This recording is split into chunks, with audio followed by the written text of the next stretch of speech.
So today we will talk about the distribution industry. What are the challenges happening right now? What's happening in the distribution industry? Quite a lot. It's kind of the perfect storm.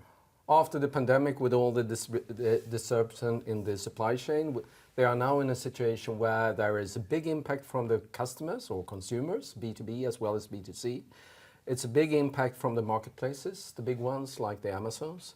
And it's a huge impact also for the manufacturers, the suppliers to the distribution chain or the distributors, due to the fact that they want to shortcut the distributors. So the distributors are in the specific spot of the perfect storm currently. So they're really meeting the best of breed in every industry and being squeezed from all sides, right? Yeah. So it's a number of challenges, and hopefully we can explain some of them.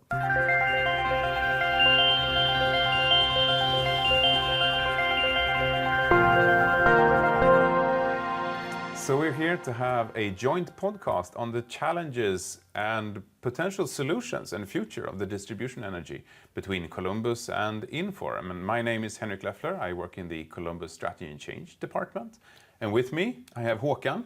Håkan Strömbäck, working for Infor in the industry strategy team, meaning that I'm covering primarily distribution and equipment industry for Infor, looking into the crystal ball, what we are going to deliver tomorrow. And we have Jan. Yes, my name is Jan Petersen. I've been working with this kind of businesses for the last 30 years, primarily as an M3 consultant, but more and more topics being pushed into the solution that we are now offering to our customers in this space. So we started, with the general challenges, and we're going to get a little bit more into how do we address these challenges and how can we, as an organization, address these things and work with them and stay relevant, right? But to begin with, shall we take a step back and talk about the facts, the industry trends? What are the numbers? What are the figures? What are the reports we're seeing? Håkan, I think you've been tuned a little bit into that area. Yeah, so there was, I think it was last year, there was a report from McKinsey, actually pointing on one specific micro vertical within the distribution industry, which is building material. And the headline was a bit kind of hard, you can say, to some degree. It was actually pointing out, is there a future at all for the distributors within the building material industry? And the reason for that was that they saw more and more that the producers of different kind of building materials now are starting to shortcut the distributors. So the distributor doesn't really play a role. Or could they do? Because it was not just negative, but it was more pointing out the fact that to remain and to stay in the industry as a distributor, you need to add on value-add services, whatever that could be, and probably we're coming back a bit to that. But that was kind of an eye-opener for me, really having McKinsey pointing out the fact that will you be there tomorrow at all as a distributor? So what you're saying is that the producers are basically stepping into the distribution area and going very closely to their clients or the consumers, depending if we're talking business to business or business to consumer. Yeah. And you can see it as a result, actually, of the digitalization that's been ongoing now for a few decades. But by suddenly the manufacturers are actually reaching out directly to the end consumers, whether it's B2B or B2C. So the need of the distributor in the form it's played before is maybe not that big, because by suddenly the manufacturer doesn't see a big challenge, or rather see a big potential with interacting directly with the end customer. And of course, that's a challenge for the distributor. They need to add something additional in the value chain to stay relevant, you could say. Yeah, and then there's the role of data, right? Because the data here is, to be on top of the information throughout the complete distribution chain and production chain and consumer, all the way through that. We will get back to the data a little bit later, right? But to also be kind of the owner of that data set is also really critical space for the distribution companies to be, right? Yeah. So what other trends are we talking about right now here? Quite a few. I guess that one that we see is also servitization to some degree. Interesting one. You can see it not in all micro verticals in distribution, but you can see it in a few. So you can see it as an add-on value. you're not just selling the product, but you're also adding a value by having a rental of something. It could be a tool set that is needed together with the material that you actually are selling, or it could be add-on services like you do lightweight manufacturing within the distribution part of the chain. So instead of the manufacturing are doing it themselves, the distributor are adding on some small things, which could be kitting of stuff or you know, easy kind of tasks within the manufacturing. So that's part of servitization as well. But I think rental is coming more and more there. And of course, a distributor could play the role of being the rental company. However, rental is not just easy peasy to do. It requires new processes, it requires a new way of working. So you need to be sure that you're not just adding on a service that will drive a lot of cost within your organization. You need to provide that service in a very efficient way, because otherwise it will be maybe good for your customers, but it will actually get to some point and actually destroy your margins potentially if you don't have the right processes in place. But we see servitization is getting more and more there, and in a number of industries, not just distribution. If my peer working with fashion should be here, she would say that yes, we see rental also coming into fashion now, which is maybe interesting, but that's not the topic for today. But servitization is getting everywhere, I would say. Oh yeah, for sure. And we're also seeing a lot of, it's kind of the continuation of these digitalization trends, right? Yeah. Because we've seen a lot of this chasing of what is digitalization in our business. And if I am a company here in this space doing something very specific and very traditional in a way, I mean, you need to ask yourself, what is the digitalization journey going to be based on the output? So what kind of company will be a winner and a survivor in this industry in the coming 5 years, right? And then based on that, go back and see, is servitization, for example, is that actually a liable business for this industry? And is it a suitable business for me to go into, right? So that's one way of looking at where do you place your bets, right? Yeah. And I also think if you look at the, there are two areas of it. I think if one of thing is delivering a service, but also how fast can you deliver it, and to which extent can you deliver it? If you go back in time, it was very common that okay, you could place an order at 12 o'clock and then maybe you could have it tomorrow. Now that space where you need or you are able to place an order is decreasing. Now it was 4 o'clock, 6 o'clock, it's 8 o'clock in the evening, some going even further. And you're still giving the customer the ability to have the goods at their construction site the next morning at 7 o'clock. And it's fine doing that with small parcels.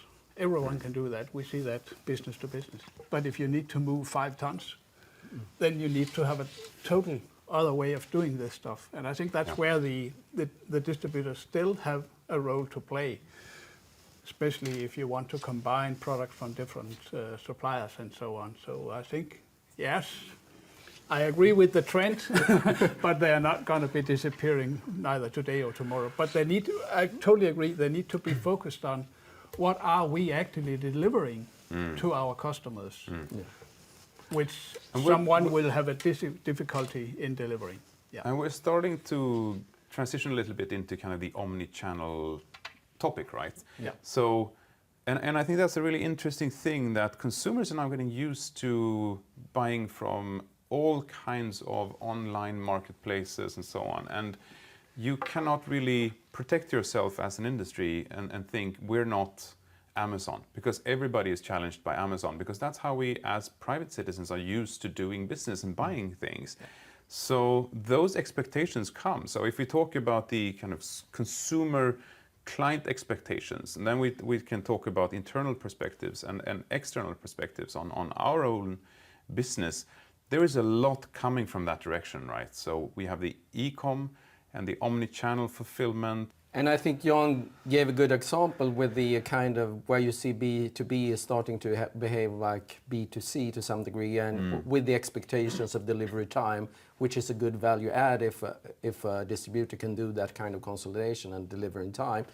But at the same time, an individual distributors today need to be aware that they might have their own sales channel, traditional one, as well as some kind of e-commerce platform, but they might also have to work with Amazon or something similar if it's kind of more professional building material or whatever it could be. So, and they might even sell things over counter still, not that common in the Nordics, but if you go global, that's not unusual. So there is all this kind of different channels. And as a distributor, you still need to have the promise to deliver in specific times. You need to be aware about what do I have in my own different locations, in my different warehouses, to live up to that promise to deliver, which requires so much transparency into the data, so much understanding about what are all the goods. And also, I mean, omnichannel one side of it, and then we have the omni-fulfillment part, which we'll probably talk a bit about later, which is also bringing complexity into this. So I know customers that have a specific warehouse for the e-business and one specific for the non-e-business, which doesn't make sense. It's, you know, you're building up your balance sheet, it's getting too big, but still they can't manage to keep the processes separately with less than that they have separate warehouses. And I don't know if you have something to add to that as well. No, I totally agree, and I think it's not only maybe having one big warehouses, I think it's also a question of moving the warehouses closer to the customers as well, because we've also seen situations where the distributors is placing a small warehouse. It could be not a warehouse, it could be a container, whatever. You're placing at a construction site, people go down there, pick stuff in that container, small shop, whatever you like to call it, with a scanner, place it and go out again. And that little shop container is being refilled and replenished on a weekly basis or whatever it is. Yeah. So it's not just a question of having a huge warehouse where you're distributing to. I think it's also a question of moving things closer to the customers. Yeah. And I have another example that we have customers who's having, of course you have a manned outlet where you can go and shop, but we're also seeing a tendency that companies starting having unmanned shops. People can go there to 10 o'clock in the morning, 5 o'clock in the morning before I go to my construction site as a craftsman doing my job. I just forgot this. I need this for my job at 10 o'clock, so I just go in and pick it myself. And funny thing is, those shops, they do actually have very often less scrap than if you have in a manned shop. Yeah. So people are so cautious about, I'm very happy for this service. I'm taking care of it. I'm not stealing anything. It's a good or a funny tendency, but it's the distributors who's owning the shops. And again, we're getting used to that as consumers in the supermarket, right? Yeah, and now you're starting to apply the same metaphor. Metaphorically, you're applying the exact same way of doing something in a completely different industry. And that can become quite powerful, right? Yeah. So if we continue to just set the stage, there's also regulation and sustainability, right? So a lot of sustainability regulations, a lot going on in that space. We're talking about groupings of transportation, for example. So can you elaborate a little bit on that, Jan? Yeah, I think there's two ways in it. I think one of this, I think with a nice word, it's called carbon footprint. How are we looking? How are we doing? How are we running our business? How much are we using diesel trucks, or are we starting using electric trucks and so on? And how can I use that with my carbon footprint? Am I taking all my goods home from China, et cetera, et cetera? I think there's going to be a lot more focus on that. That's one part of it. And then I think from a product point of view that a lot of distributors is being challenged by the customers or by their customers' customers that they only want to have certain products when we're building our house. I just want to have, it needs to be certified from this, and it needs to be, have this FSC regulation and so on and so on. I want that kind of material in my home. I don't want cheap material from Amazonas or whatever it is. It might not be cheap, but you are very cautious about what kind of building materials you're using. And I think that's also putting a pressure on the distributors, being able to differentiate all those products, saying it's not just delivering a certain product, it's with a certain characteristics that I need to have that kind of products. So we're seeing that very much growing. Yeah, and then we also can tie that into the product passport regulation that is coming, right? Which will certainly affect a lot of this space. Personally, I like to separate these into the defensive things. How can we track the CO2 footprint of our business? Can we do our sustainability reporting, which is all really interesting, and it's a lot of work to do that, very data-oriented, very data source-oriented. And then there is the offensive side, which is, okay, so how can we actually create new business opportunities we could not create before, maybe even because of the sustainability requirements that are coming in? And I think that is really interesting in how to think about sustainability, because it's one thing to follow rules and a completely different thing to really think about the new business coming in. Yeah, and just play with the thought that since I mentioned it in the beginning about the McKinsey report and the manufacturing are shortcutting the distributors, but you could see that as a possibility. As a distributor, you could actually work with manufacturers that are providing a direct delivery, and by that, according to Scope 3, when you should follow the full kind of life cycle of a product, by that, to the distributor customer saying, we are actually decreasing your footprint by doing the delivery not via our warehouses, but directly in a consolidated way from the manufacturer, and therefore by working with us, you get a lower carbon footprint. So it's about the product per se, how good is that, but it's also about how is it then provided to the market. And the kind of forward-looking distributors could see an opportunity working with this and not see the threat of the manufacturing shortcut, but actually see an opportunity by utilizing that fact and see it as a positive thing for sustainability reasons. So there are, if one is a bit creative, there are so many opportunities coming out of this, to be honest. Yeah, for sure. And also not least tying it into, and we're touching on that a little bit, like data, optimization, machine learning, artificial intelligence, which is also then coming in here, also setting the stage to make things more optimized. Can we sync deliveries between different regions or to a specific site or to stores in a more sustainability efficient way, for example? And how can you actually set that up? I personally like to think about machine learning and AI very much about when a challenge is too complex for a human to work with, that's a really good space to really start thinking about how could we utilize artificial intelligence to solve this problem. But it's also quite interesting to separate artificial intelligence into this, shall we say, data-driven, which is really, old school business intelligence going into machine learning, going into some artificial intelligence, maybe even taking its own decisions, right? Or as for example, in a purchasing department where you can actually take purchasing decisions based on underlying data. But then there is also the artificial intelligence, which is generative, which is completely separate, and it's a completely different business topic, not the least, right? Yeah. Yeah, I mean, we look into it from our perspective in some different ways. We tend to talk about augmented machine learning or AI, which I think is the starting point. I think there is still so much to do within this space, and I think there is a level of immaturity in the organization. Sorry to say that, but that's what I think.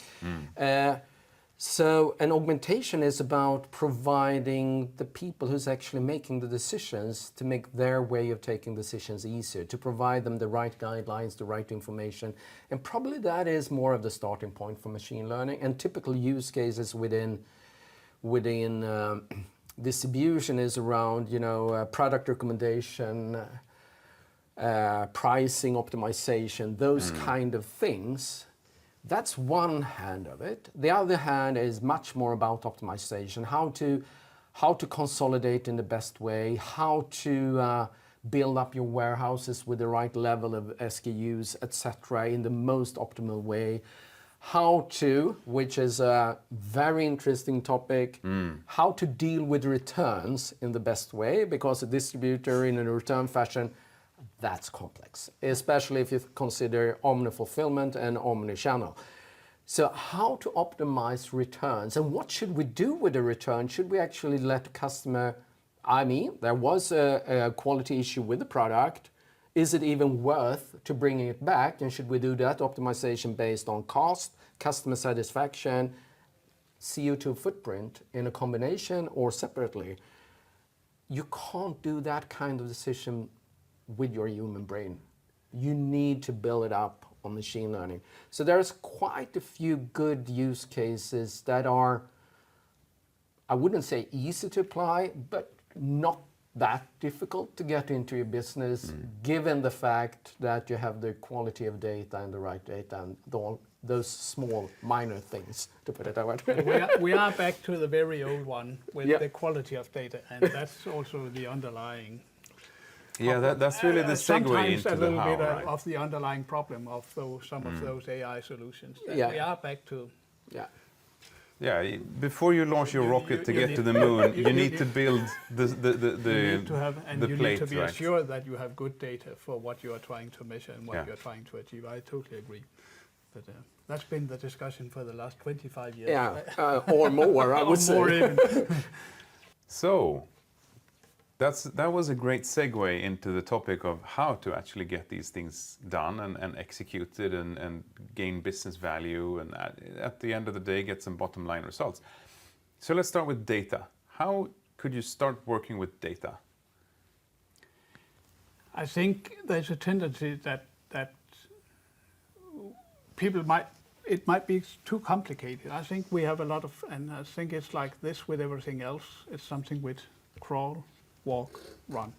And everyone wants to run, but sometimes it's nice to start crawling. And if you take AI and all the data, it is very important if you want to work AI or want to work with AI on the data that you have good quality of data. And at the same time, you're not making things too complicated. Start with maybe simple examples of everyone who's working in distributions know you have different suppliers, you have maybe stated prices, and you have, if we start thinking about your carbon footprint as well, how do you choose between all those? Is it better to choose the cheapest price from the supplier alone, which is a long way, but that's going to be adding something to your carbon footprint. So maybe start with some of those simple, relatively box-it solutions and try to gain experience, and then we can always expand from there. I think that's a good way of starting, at least. Because if you look at, for instance, something about prices, you get invoices from your suppliers. Everyone do. So there's always, at least there, some good quality data to work on, and then you can start from there and evaluate. Yeah. And then we could Further. elaborate on basically the topic of data quality, right? Because data quality is paramount. You cannot work anything with machine learning or advanced AI, etc., if you're not on top of your data quality. Correct. And maybe one thing, we started on the topic of the perfect storm for the distribution industry, right? But the one thing that the distribution industry has is the data. They are on top of how things move around, regardless if you're a retailer, if you're working with building materials. So maybe that's a core place to start, to collect that data, make sure you're on top of that data, because once you have it, then you can start doing all kinds of things. And the most simple data analytics AI cases are basically what you can do in Excel. And if you can do it in Excel, you can automate it, and then you can basically step by step make it a little bit more advanced based on what information do you want from it, right? Yeah, and maybe, which also a characteristic for all distributors, you have tremendous amount of data, tremendous amount of items. And a simple way of starting using AI could also be just finding errors in those data, because every distributor has items without cost prices or whatever it is. And you don't find them, or sometimes you just find them when you see the result in some process. But why not have AI analyzing your data? There should be something there, but it's not there, and something. All those kind of stuff. I think that would be a out of the box solution for AI. And we're still very early on the curve for AI, right? Yeah. Yeah, we are. Even though we talked about it for quite some while, and I mean, the science of machine learning has been around now since the 40s or 50s or something like that. So it's, and now we have the data power, or the power to actually do the computing on it. So that's why I think the topic is quite hot right now. However, given the fact that you have the data with quality, and we don't have too little data, but we might have wrong quality in the data, but given that you have the data quality, there are some use cases that are quite easy to achieve. And I think one need to, the time is a bit over for when we were seeing machine learning and AI as something for the guys in the white lab coats, and it was really difficult. Because it's getting easier, you still need the expertise to understand whether the data is of good quality and you have the right number of data points. But once you have, I mean, giving a good example with one of our customers, they, as a distributor, they are selling a lot of things over counter. They have so many different products in their warehouses. It's several thousands. And when they're selling one thing, so they are in the automotive kind of spare parts distributor industry, they know for sure when they're selling one product, there should probably be one or two products added to that one, due to the fact that you can't apply it to the car or to the truck in this case. And it requires quite some experience as a worker there to understand, okay, if I sell this, I need that and that as well. And if you don't bring that together, the customer will be not that satisfied if he or she is coming home and realize, okay, I couldn't mount this part due to this. And they had a high turnover of employees as well. So that was a problem. So they took machine learning, applied it on the data, and had an augmented way of recommended when the person, the worker, took an order, when they choose a specific product, immediately you have the recommendation, you should sell this and this and this as well, together with this one. Otherwise, it will not make sense. So the newly recruited employer went to be an expert based on machine learning. And the implementation from the ID in this company until they have deployed it, it took 8 weeks. That's interesting. What did you do to make that happen in 8 weeks? So for once, they had the quality in the data, makes sense. They had the right data in place. We brought some experts, of course, to check the data. But then it was more an interview way of what are the issues? How can we support this? How should we support it in the best way? Should we automate it to 100%, or should it be an augmentation to give a recommendation to the employee? But given the fact that the data was in place, it was in one place, then we just apply the things we have in our platform, the different technologies. It's about building the quests, it's about having the right data in place, it's about having the APIs to consume the quest once it's done, and it's also the UX to actually get the information presented in a good way to the employer who should use it.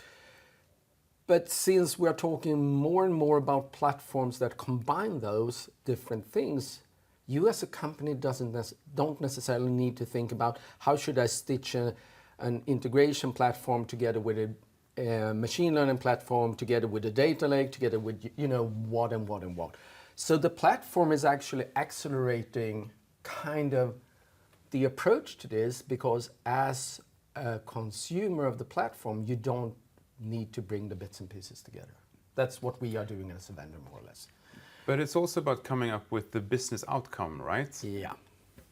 That's the way I've also often seen and encountered these situations is that sometimes you need to understand, because frankly, some data scientists are not that easy to talk to, and they're perhaps not the most business-minded all the time.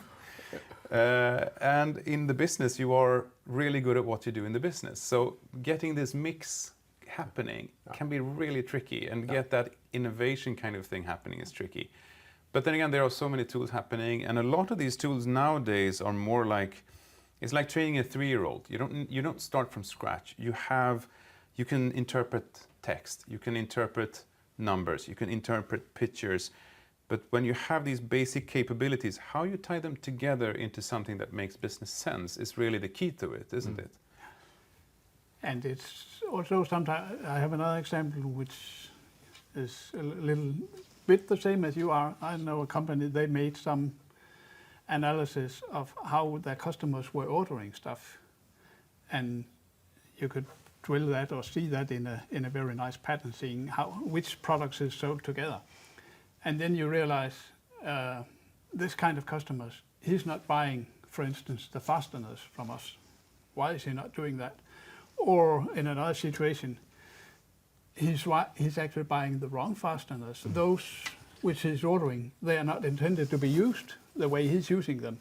So again, we are into this as an example of you saying that it's not, you can put that into place in many different areas, and you can use it to expand your business, saying, why is he not selling those? Why are we not selling those products to him? Because we know he must, he needs them in order to do his business, but we are not the supplier to him, apparently.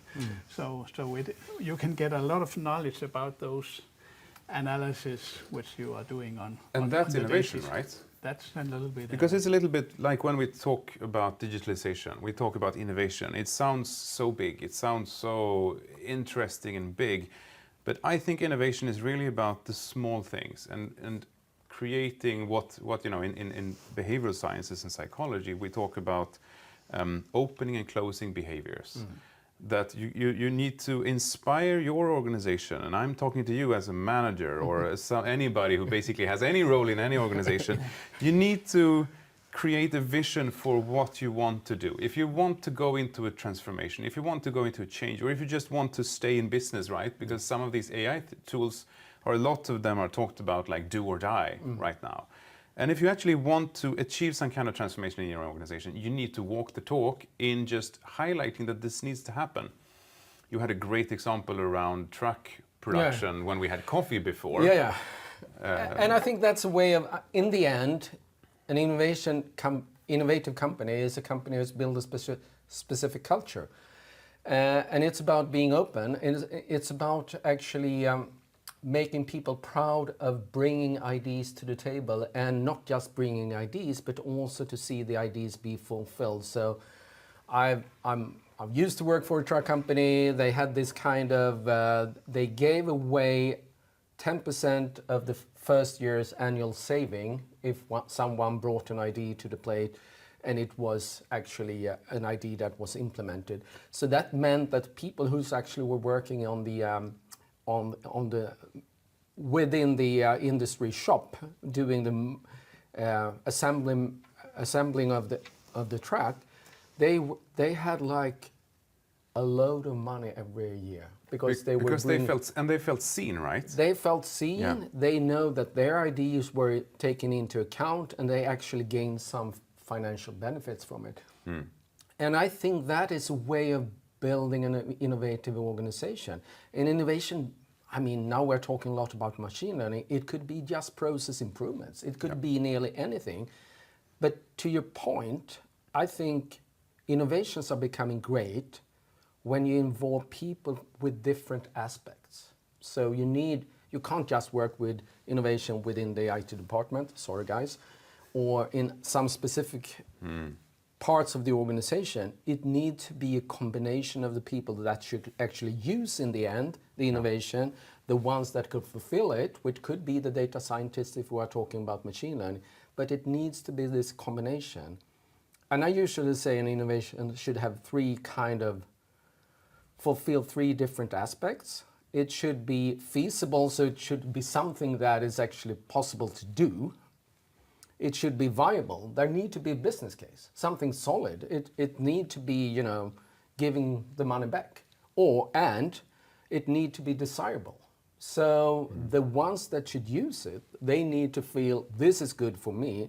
And if you can't fulfill all of those threes, there is a no-go, because it will not be a great innovation. And something we work with often in the strategy and change department is that we guide our clients, and sometimes they start a large transformational project and they say, oh, we have to because our technology is old.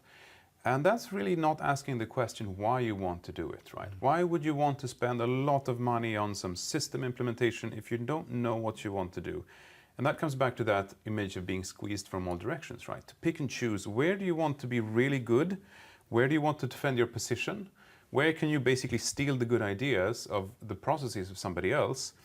But to really sit down as a management team and align on what we call the change vision. Where do you want to be in 3 years? Where do you want to be? How do you describe, we are a company who does this?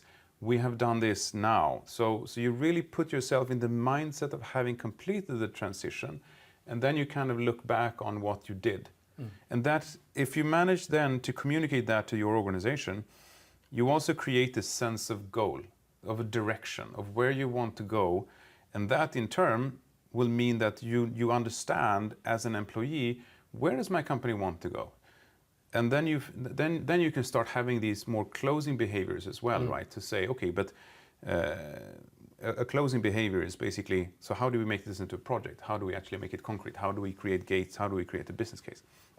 But you need that inspiration, and you need, as a management team, to communicate, especially these days when there's so much digitalization and AI and all these things going around. What is the direction? Where do we want to end up? Right? And then the second part of that is having a flexible platform. So it shouldn't be, oh, there's no point because IT will take 6 months to do it, right? Yeah. Nobody wants to be in that IT department, and nobody wants to be the business that depends on that IT department either, that's for sure. So to sum up a little bit, what's going to happen in the next 3 years? What's the change vision for the distribution industry? I think from a technology point of view, we are seeing this, and it's been going on for many years now. It's moving into cloud, and you are getting more and more services put into your cloud solution. I think it's over the days where you were a little bit pick and choose. I'm not saying a cloud solution, one cloud solution covers everything. It's going to be open to a lot of things, but just putting everything into one solution takes away a lot of burden from the companies. That's where we are today. It's very, very easy to transform from your old environment into a cloud solution. And it's accessible, it's doable, it's running much, much more stable than we ever have had on any on-premise solution. You're probably going to agree with me. So it's just, from a development point of view, I think it is also important that companies realize it's actually taking a huge burden out of our company, just moving into that solution. And it is constantly developing. So you don't need to think about that. We need to have a new patch. We need to do this. We need to do that. It's just running automatically. So that at least is giving a good platform for developing your business going further. Håkan, any thoughts? Yeah, I think I fully agree on that, of course. I think also from the distribution industry perspective, I think there is, in the sense of the perfect storm, it is the moment now where a distributor could, do nothing and probably have a harder time, or see the opportunity of bringing value-add services. And whatever those value-add services are, if it's servitization or rental, whether it's lightweight manufacturing, whether it's consolidation of transportation, it could be a number of different things, but they need to do something to stay relevant. So that will happen during the next coming 3 years. I think also the distributors could play, if they want to, be a very focal point for data, because they are in the middle of the supply chain, you could say. So they could actually bring all the data together, and there is an opportunity now with the new ESG regulation and reporting requirements that makes the distributor as a potential data hub for product information, for etc. throughout the value chain. So there is an opportunity. Whether they are taking it or not, I don't know. And maybe the third thing, I think we're talking now about machine learning as something more piloting, something being early on the curve, implementing it. I think the time now is still maybe to be a bit of an early adopter. If you go 3 years from now, in some areas, I think it will be commodities. So if you're not doing machine learning on some places, there is a risk that you are not cost efficient enough and you will lose your margin. So those are the three main things that will have value-add services, the data kind of focal point, and machine learning as a commodity in 3 years from now. Sounds reasonable, I guess. Yeah. All right, so with that, thank you from us, and we'll be in touch.